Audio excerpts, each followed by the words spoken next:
Okay. I love you. Hush, lads. There's a cop. Let me filter past this man. Hush, lads. There's a cop. Yes. Thank you for getting out of my lane. Did he just pull to one side for me? That was incredibly kind of him. Something I've been thinking about is my awful ability around this festive season to sort out cards for people. I have this every time there's someone's birthday or if it's Christmas, and I believe it's because I'm a bit of an ADHD dickhead in the medical sense. But honestly, you could pay us 100 quid, sit down in front of a computer to buy a birthday card or Christmas card, and there's something in my brain just won't let me do it.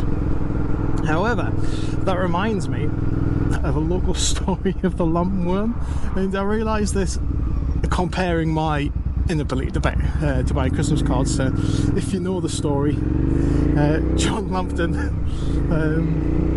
buggering off to the Crusades after lobbing a dodgy looking fish down the well. It's an indirect comparison, but it's a good story anyway. It's set really not far from where I am. It's right near where my parents live, a couple of miles away. There's a bunch of banks that follow down the River Wear. It circles around a young Lord Ling, a young lordling called John Lambton, and he's meant to be going to church doing his lordly aristocratic some feudalist duties as Lord of the Land's son, but instead he just wants to fuck off and go fishing. So instead of going to church, he puts on his dodgy fishing gear and then gets himself down by the River Wear to bag himself a nice salmon. I think salmon grows in the river. Sorry, I think salmon kick about in the River Wear. He's thrown his bait out and his line. He's not really getting much. Eventually he gets this almighty tug. He fights for a while with this thing on the end of the line, and he's eventually struggles to get it in. Yeah, and on his rod he pulls up this horrible looking eel type thing. It's black and slimy, looks like something out of the pools of hell itself. It's got nine holes on the side of its face. Anyway, he rips the hook out of the mouth and chucks it down the local well that he's sitting nearby. And he's so angry that he's had to deal with such a horrible creature being his only catch of the day, and such a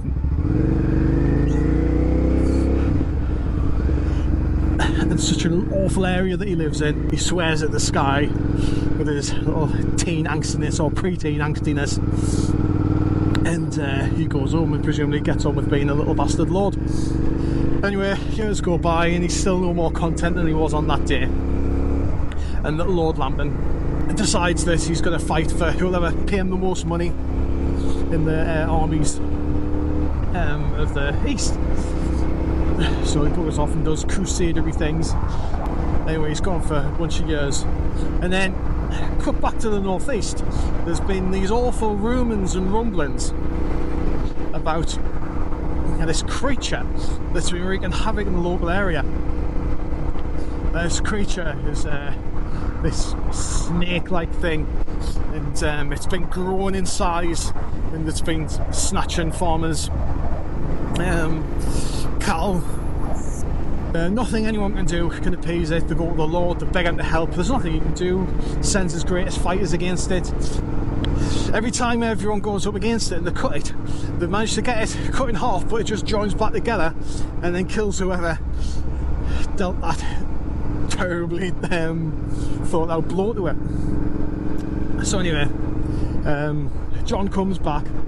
He's a little wiser. He's seen quite a bit of shit in his crusades, and he comes to the realisation that he's fucked up here. Something that he set in motion years ago by just carelessly throwing this thing down a well has come back to haunt him in a pretty awful way.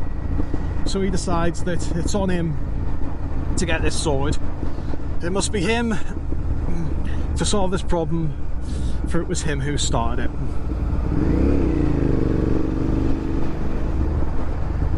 So John, being John, decides he's going to fight it. So that's what he's been doing for all this time.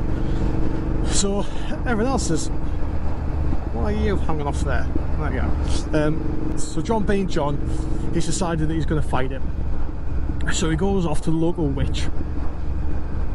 And the witch says, hi John. Oh, hi John. I'm not doing the voices. She says, hi John. Hi John Murrah. If you want to kill this bastard worm, you got to take it back to where it started. You got to go and bank the banks of the weir and fight it, and you're going to cut it in half. And before it gets a chance to regenerate, the weir will rush it down into sea. It'll put itself back together again. She gives him this advice and he says, okay, what can I pay you? What do I owe you? And she says, you owe me nothing.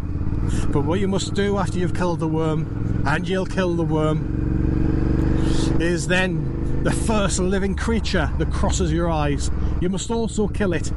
Otherwise there'll be a curse on your family for 9 generations. No one will die in their beds if this isn't done. And he's like, I sound right, no worries. So anyway, yeah, battle. He kills the worm. And he sends off one of his... I don't think he has a horn or some shite or anyway. He finds a way of calling his father to tell him of his victory. Oh no! The curse, remember? Yep, sees his father, and suddenly it dawns on him what he has to do. So he brings the sword up, and then down towards his father, but he just can't do it, can he? Yeah, he didn't follow through with it, so he kept it a secret until his deathbed, and he reveals the curse. And then, just as the witch had said, for 9 generations, the Lambton family had all died in increasingly horrific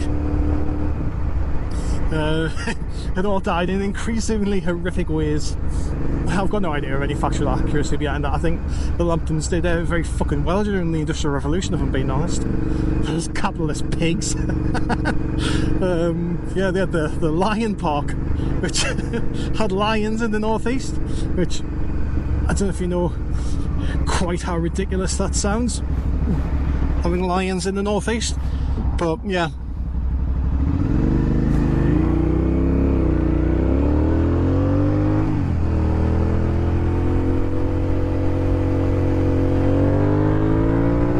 Yeah, lions in the northeast is a terrible idea because of days like today, where it is rather freezing.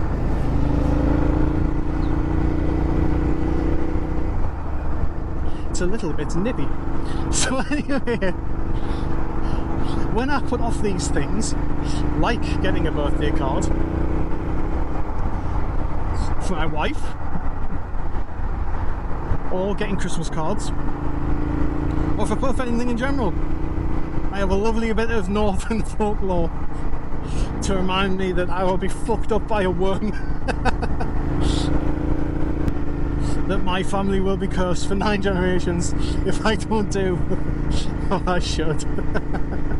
Whoosh, lads, held you on. Let me tell you about a tale. Whoosh, lads, held you on. Let me tell you about the worm.